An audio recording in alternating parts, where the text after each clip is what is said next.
Maintenant, l'actualité du jour en 60 secondes. Il n'est pas l'intention d'imposer à ce stade-ci des amendes à ceux qui seraient délinquants.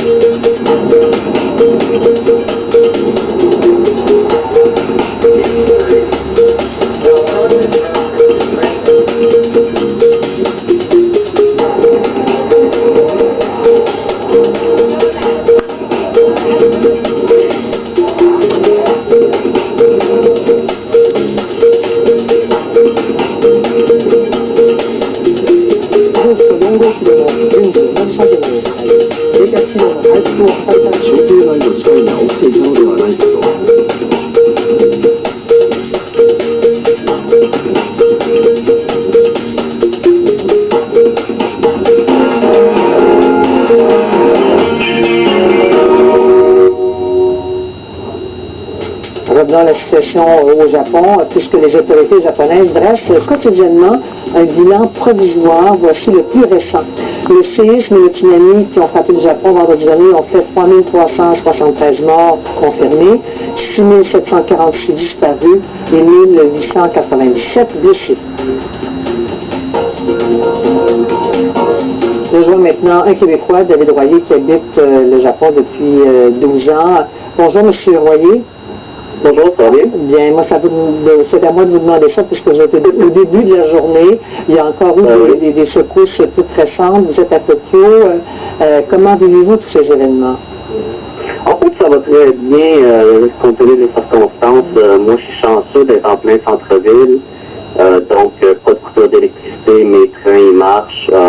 Juste le vendredi, il a fallu que je marche pendant 10 km pour retourner à la maison. Mais sinon, à part que les supermarchés, ils n'ont pas beaucoup de choses, il n'y a vraiment pas beaucoup d'impact négatif de mon côté. Est-ce que vous sentez autour de vous qu'on est nerveux, qu'on est inquiet? Oui, un peu. Je pense que c'est surtout si on laisse les nouvelles allumées à journée longue que le monde s'inquiète plus. Sinon, quand on y pense pas trop, en fait, c'est la vie normale. Mais tu vois, il y a vraiment une tension là, qui est présente. Le monde, ils ont l'air plus prudent. Puis, la ville est désertée pas mal en fin de soirée. Qu'est-ce qui, d'après vous, les inquiète davantage? L'appréhension d'un autre tremblement de terre, la question nucléaire? Qu'est-ce qu'on dit autour de vous? Mais en fait, je pense parce que la question nucléaire, c'est vraiment, les autorités, aussi les médias, ce qu'ils nous disent, c'est vraiment pas clair, je pense, pour le monde qui ne savent pas c'est quoi, je veux dire, le niveau de radiation qui est monté 10 fois. Ça paraît gros, mais en fait, quand on regarde quand on voit les vraies figures, c'est vraiment pas quelque chose qui est dangereux, mais comme quand tu dis les radiations, c'est 10 fois plus gros, c'est sûr que ça fait peur. Sinon, il y a les chances d'un deuxième gros tremblement de terre qui est supposé arriver aujourd'hui ou d'ici le 19. Si ça tombe en plein centre-ville, l'épicentre, ça va être terrible, mais je pense que c'est ça qui me fait plus peur que la situation nucléaire, en fait. Et vous avez l'intention de rester, de continuer à travailler, de suivre le fil des événements comme il se présente? Oui, je veux dire, en fait, jusqu'à...